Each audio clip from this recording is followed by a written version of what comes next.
Trigger warning, bear with me. Stop enabling fat people. This is the title of a video that was made by Coach Greg, a health and fitness enthusiast. It's no secret, one of the top killers of Americans is obesity. But we are living in a time and age where we are choosing feelings over facts. Patients now have consent forms for a doctor to ask them their weight. There's a body positivity movement happening that is being championed by certain celebrities. I believe that inclusivity is good, but where do we actually draw the line? Are all bodies good bodies? Can you be healthy at any size? Instead of canceling fat people, should we cancel fit people now? Team Reez. What's up, gang? We finna get straight into this video, but be warned, you might be triggered. The title of this video is Stop Enabling Fat People. Coach Reagan, in today's video, fat acceptance has gone too far. Enough is enough. And it's all started with the everyone gets a trophy mentality that's happening in schools. No one can fail anymore, everyone's complimented, and we accept mediocrity, and it's simply about getting by. Everyone can't have their feelings hurt. We're all becoming babies. You can't fail anyone anymore. You can't tell them the truth. You have to be politically correct. And so everyone is accepting mediocrity. And so what's happening is it's far too easy to get dopamine. You tell everyone, oh, you look great. 100 pounds of weight, you look fantastic. And so you get addicted to that feeling and no one wants it to go away. And so the worst thing you can do is get too much dopamine without effort. We see that with drug addictions all the time. We do live in a time and age now so where the majority of people are kind of sensitive. And we have to play to those people's sensitivities. So everybody's always in their feelings now. Oh, you hurt my feelings. Oh, you offended me. Oh, you shouldn't have said that. Y'all just need to relax. It's like people are wanting to be offended. If somebody says something that's true about me and I get offended because I'm in my feelings, it's like, oh, you shouldn't have said that about me even though it's true.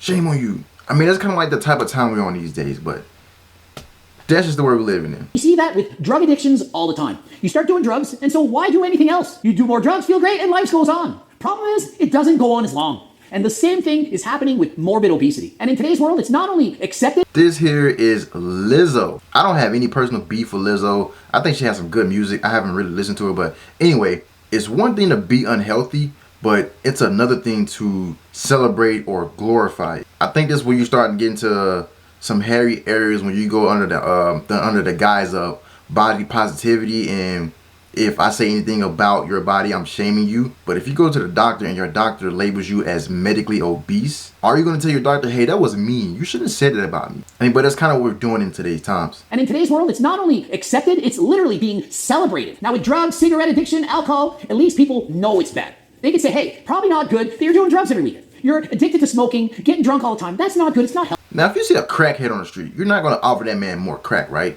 Hopefully you wouldn't have crack on you to offer him, but you wouldn't offer that person more crack, right? Because you know it's bad. So if you see somebody who's living an unhealthy lifestyle, bro, you're doing the exact same thing if you're affirming somebody who's choosing to live an unhealthy lifestyle. Now I get it.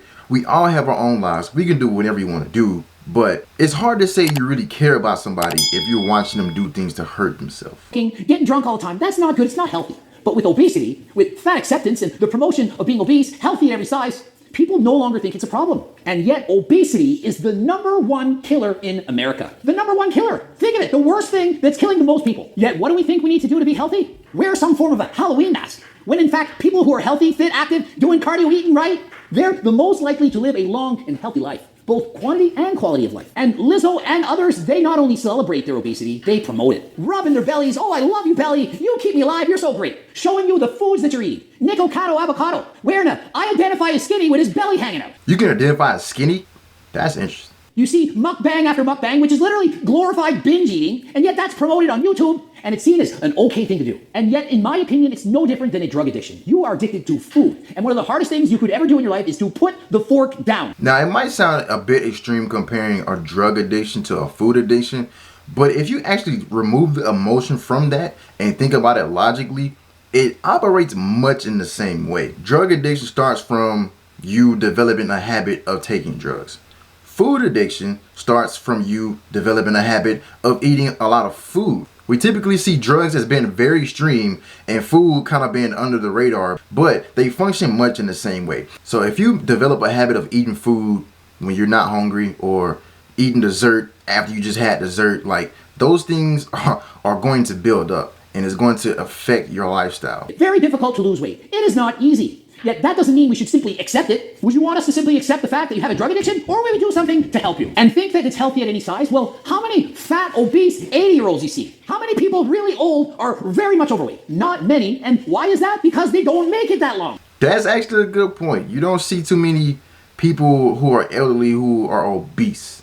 And I know there are some, he's not saying that there aren't any, but you don't see too many. Like, that's just not a normal thing. And it's a very appropriate reason why you don't see that. Is because you don't make it to that age if you don't choose to do life a healthy way. Eat the foods that you need to eat. Do the exercise that you need to do. I don't get into the extremes of saying you only need to eat a certain amount of calories every single day for the rest of your life. You can never have cake, you can never have cookies.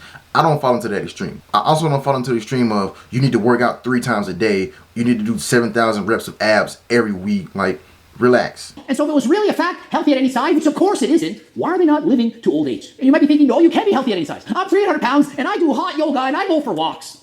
That doesn't mean you're healthy. And even if you were, would you not be healthier if you lost 50 pounds, if you got down to a svelte 250? Fat acceptance, that's simply a fancy term for being an enabler. You are literally enabling addicts. And so to me, that is no different than enabling someone to continue to abuse recreational drugs. The only difference is their drug of choice is in fact food. Even companies who are supposed to be all about promoting fitness, Gymshark, Sports Illustrated, Nike, even they are showing obese models on the cover. But notice, are these companies showing people smoking cigarettes, doing drugs on the cover? And yeah, I get it, they're oftentimes showing models using PD, steroids, and so on to get the physique they've had.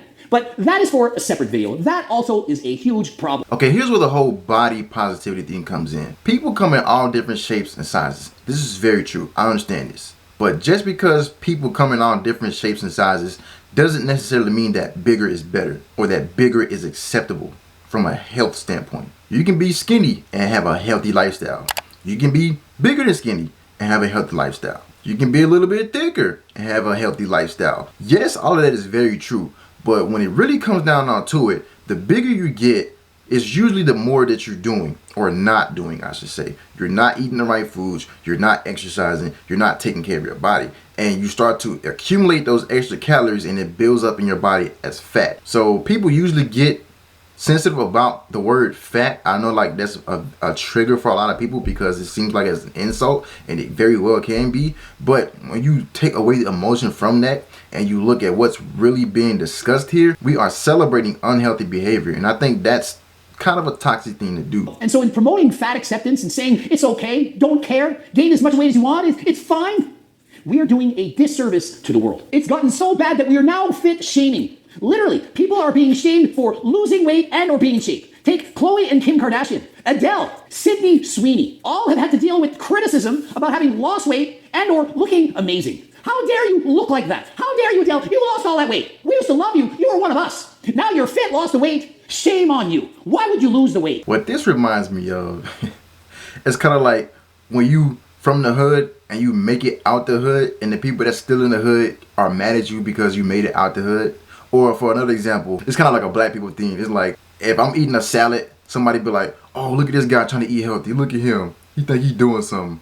Or if I'm going back to school, I'm like, oh, look at him. He want to be smart now. Look at him. It's just little stuff like that. That's kind of really remind me of. That's just funny. But anyway.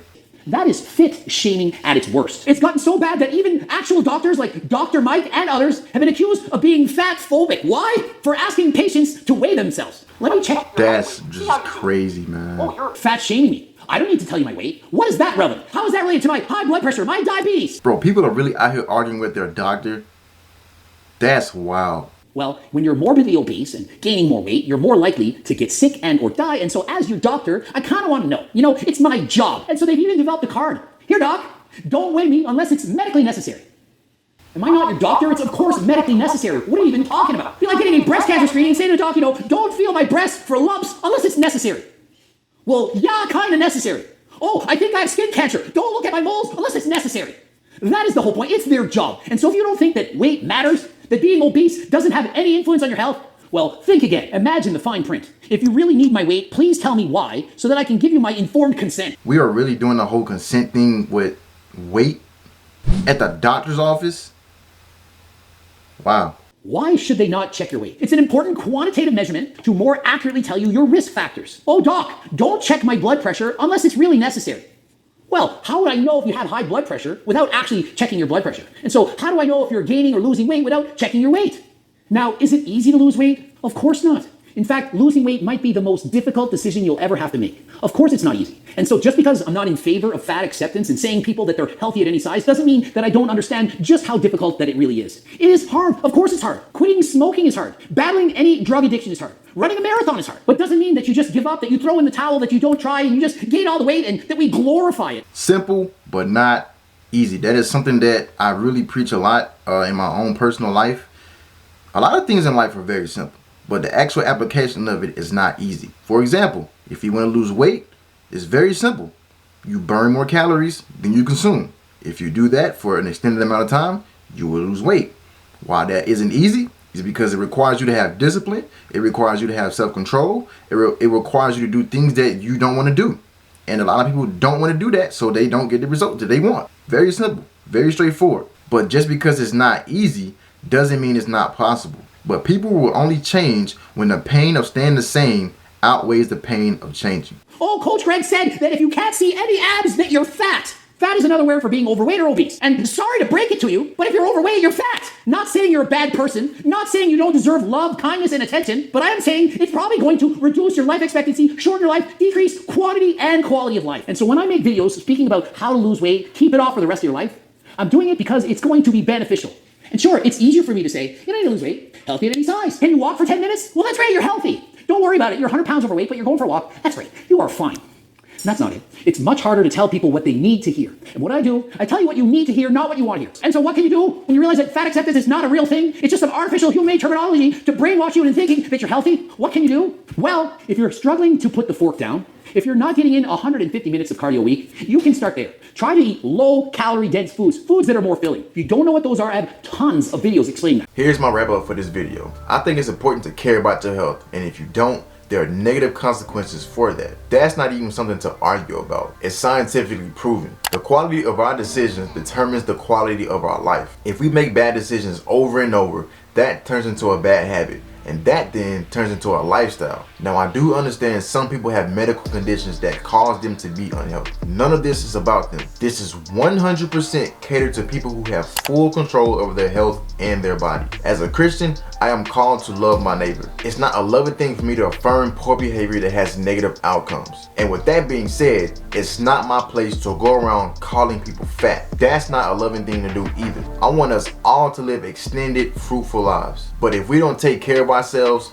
we cut the potential of our lives short. And if you have kids or aspire to have a family, I'm pretty sure you will want to be around to watch them grow up. Our health is not only important for our own being, it's also important for the people we care about and the ones that care about us. This video isn't meant to be insulting or put anyone down or question anyone's worth. If you feel that way, I think your emotions may be affecting that. Let's promote healthy habits. You don't have to go to the gym every single day and eat only lettuce. In the same way, it's okay to eat some ice cream and enjoy life from time to time. You don't have to be a super health nut or be able to run a mile under 6 minutes. If you care about your health in your life, that's what really matters. Be great, family. Easy. Team Reez. Thanks for watching. Click here to subscribe and click here to watch more videos. Na na na na na.